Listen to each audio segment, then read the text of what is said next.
Kevin Poole is prepping for an HEMP attack on the United States. For the past few years, he's been working on a super-sized prep to protect his large family. I've been working on building this shelter for the past 2 years in an undisclosed location not too far from my home. Our family's growing, so our shelter needs to grow. And actually built to 3 phases. The food storage is the first. Second, a tunnel leading to another shelter. And beyond that, sleeping quarters with a generator. Kevin's underground shelter is essentially a large Faraday cage. A metal box, he thinks, will diffuse an electromagnetic pulse attack before it can destroy any electronics inside.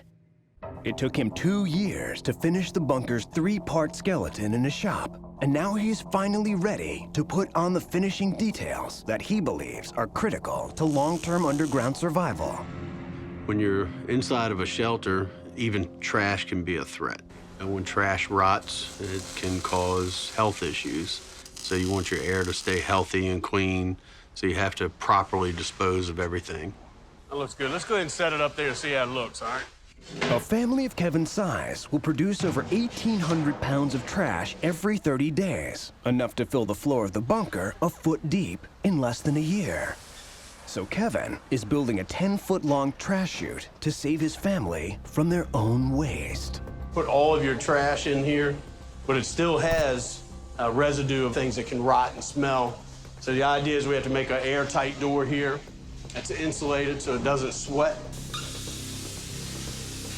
You'll be able to compact your trash, and it has a ventilation hood built inside of it with a blast valve.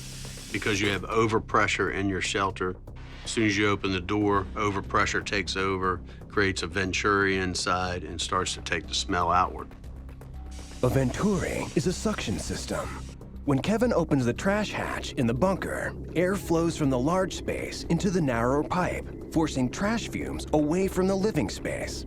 A function that will be crucial if his family has to stay underground, literally from cradle to grave. There's a high rate of suicide in shelters.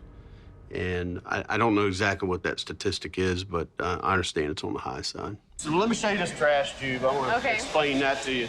It's huge. You can see this is about 10 foot. It's on a little bit of an angle. Anytime we're prepping, Amber would rather just not be here. She doesn't want to be involved with prepping, and I understand that. Actually, it's big, you know, and suicide rate's kind of high in these shelters. So we can stuff a body here. It's big. That's exactly what it's designed for, to be honest with you. For a body. It is. He kind of drives us all crazy because he's constantly thinking 10 steps ahead. If you had somebody pass away, if you don't do something with their body, you know, you're going to start getting disease. We would all die.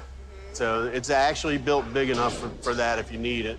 Then you could sprinkle lime in there or whatever it might be. Now, I understand that it's good that we have that, but well, that's real. All right, Okay. I don't want to talk about it though.